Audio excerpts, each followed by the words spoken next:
Hello বন্ধুরা, আমরা প্রায়শই বাজার থেকে তো পিৎজা কিনে খাই, কিন্তু বাড়িতেই যদি হয় এরম পাউরুটি দিয়ে পিৎজা তাহলে কেমন হয়। চলুন তাহলে দেখে নিই আজকে বাড়িতে কিভাবে আপনারা পাউরুটি দিয়ে পিৎজা বানাবেন, সেটাই আপনাদের দেখাচ্ছি। আমাদের বাড়িতে যেহেতু প্রায়শই এই পাউরুটি দিয়ে পিৎজা হয়, তাই জন্য পিৎজার সমস্ত উপকরণ থাকে। সেই পিৎজা সস ছিল, সেই পিৎজা সস প্রথমে পাউরুটির মধ্যে সুন্দর করে লাগিয়ে নিচ্ছি। আপনারা যদি বাড়িতে পিৎজা সস না থাকে টমেটো সস দিয়ে দিতে পারেন। এবার কিছু সবজি নিয়ে নিয়েছি, এখানে গাজর, ক্যাপসিকাম, টমেটো, তার মধ্যে একটু চাট মশলা আর একটু বিট নুন ছড়িয়ে দিয়েছি। আপনারা চাইলে এর জায়গায় পেঁয়াজ, চিকেনের টুকরো, অলিভ যা পারেন দিতে পারেন। আমার যে সবজিগুলো ছিল সেগুলোই দিলাম। এবার এর ওপর একটু অরিগ্যানো, মিক্স হার্বস, মরিচ গুঁড়ো এগুলোকে ছড়িয়ে দেবো। আপনারা চাইলে চিলি ফ্লেক্সও দিতে পারেন, যেহেতু আমরা একটু ঝাল কম খাই সেই জন্য চিলি ফ্লেক্স দিলাম না। আর চিজের কিউব আছে, সেই চিজের কিউবটা আমি ওর ওপর সুন্দর করে গ্রেট করে দেবো।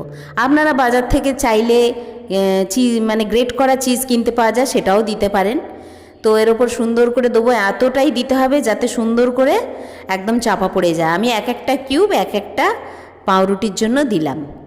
এবার একটা চাটু গরম করতে দিয়ে এসেছি, সেই চাটুর মধ্যে সুন্দর করে এই পাউরুটিগুলো যে তৈরি করছি সেগুলো দিয়ে দেবো।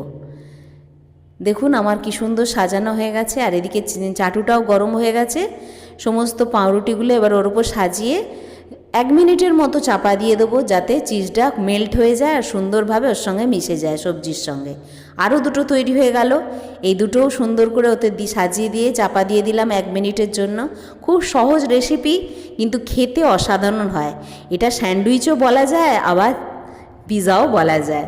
আমার ছেলেকে তো আমি পিৎজা বলেই খাওয়াই। এই যে দেখুন, আর দুটো পিস পাউরুটি দিয়ে চাপা দিয়ে দিলাম, আর এবারে একটু কেটে দেবো সুন্দর করে। আপনারাও চাইলে বাড়িতে এটা বানাতে পারেন, খুব চটজলদি হয়ে যায়। অবশ্যই বাড়িতে বানিয়ে বলবেন যে কেমন হয়েছে। আমরা যেহেতু প্রত্যন্ত গ্রামে থাকি, তো আমাদের এখানে পিৎজা টপ কিনতে পাওয়া যায় না। আপনারা যদি পারেন পিৎজা টপ দিয়েও বানাতে পারেন, আর একটু বড় সাইজের পাউরুটি দিয়ে বানালেও খুব সুন্দর হয়। এগুলো এখানে খুব একটা পাওয়া যায় না বলে এই ছোটো ছোটো পাউরুটি দিয়েই করে আপনাদের দেখালাম। আপনারা পিৎজা টপ অথবা বড় পাউরুটি দিয়ে এটা বানিয়ে বাড়িতে করবেন, আর করে কেমন লাগলো কমেন্ট করতে কিন্তু ভুলবেন না। ভালো লাগলে লাইক করে দেবেন, আর বন্ধু বান্ধবদের সঙ্গে শেয়ার করে দেবেন।